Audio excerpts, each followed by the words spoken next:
never wanted to be home. It made me mental, but I never wanted to be anywhere. Really, that was the problem. Everywhere was the same. I was the same no matter where I went. So I just finished When Everything Feels Like the Movies by Raziel Reid.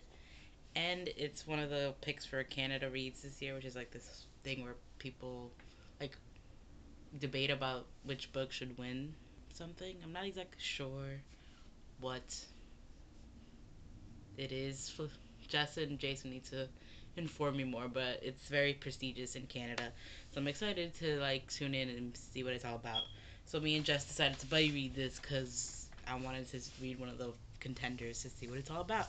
And this story was so like it caught me off guard. I did not expect what like it was about. I don't know what. I think I had forgotten what the synopsis was when I read it, which was good because I just kind of went in not knowing anything.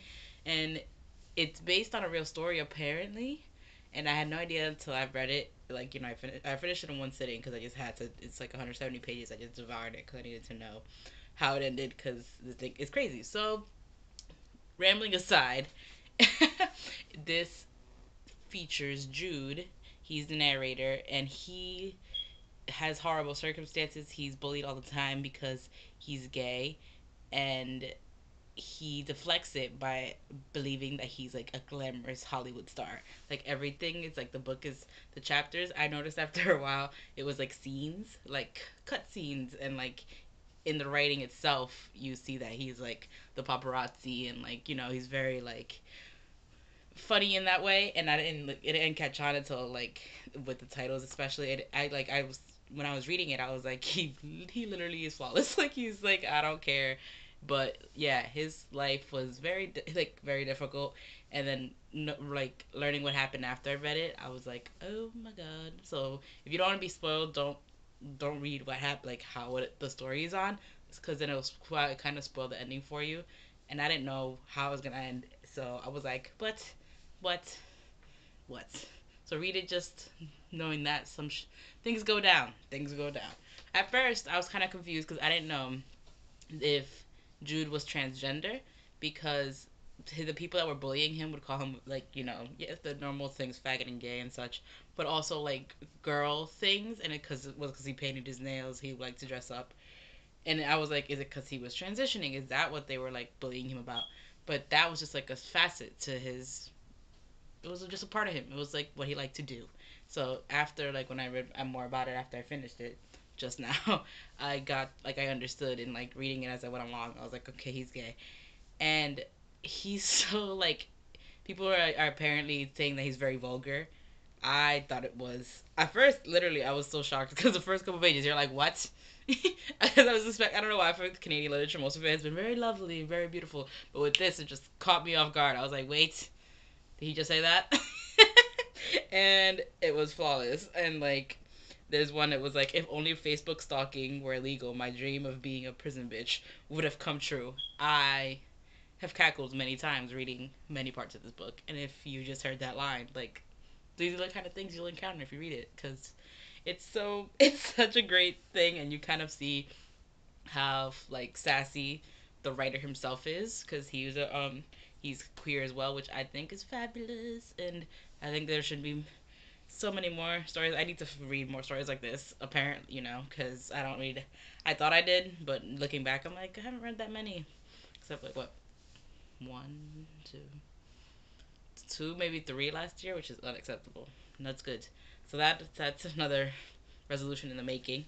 But yeah, so much happened in this. You're rooting for him at the same time. You're like hating the people that are doing this to him, and they're not gonna change. Like you just have encountered these kind of people in your life where you're just like you're the worst kind of person.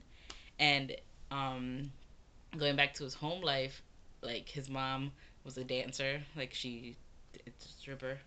So she's like, that's how she made her money, so, and she was this deadbeat guy. So he kind of like got to see how his brother was being raised the same way that he was. And there was some parts that are like weirdly, he has like daddy issues, and you're like, do you want to have? There's like it was like a weird like I was like, were you sexually abused by your father kind of tone, but you kind of read it more when you read more into it. You're like, no, it's just like his warped way of looking at how he grew up and how he's seeing his little brother, like, kind of going through the same thing. And I'll read you one more quote and I shall go. And this is like a back and forth between him and his little brother when they grandmother made them go to church one time. So he was like, what is heaven? He's like, how do I know? I snapped, but he looked at me the way he would sometimes, like he thought I knew everything. Well, I sighed. I guess heaven is kind of like a fairy tale. You know how at the end of the fairy tale they say, and they lived happily ever after? Yeah. Well, I think maybe that's what heaven is. I think heaven is a sort of like a happily ever after, but this is not a fairy tale. So, yes, these are my thoughts on this. And this is my third Canadian lit of this year. I'm taking over with all this. I'm not really good at reviewing. We're getting there. We're getting there. The rambling is real. And yeah, let me know your thoughts on what I said and if I any other queer authors that I should read. Just recommendations. Let's do it. Give me things to read because I don't know enough and I need to read more because it's so good. So yeah, if you read this, let me know your thoughts. If you've randomly found this review, and yes, tell me everything. Tell me what you thought, and if you haven't read it, read it. Okay, I'm gonna go. Talk to you guys soon.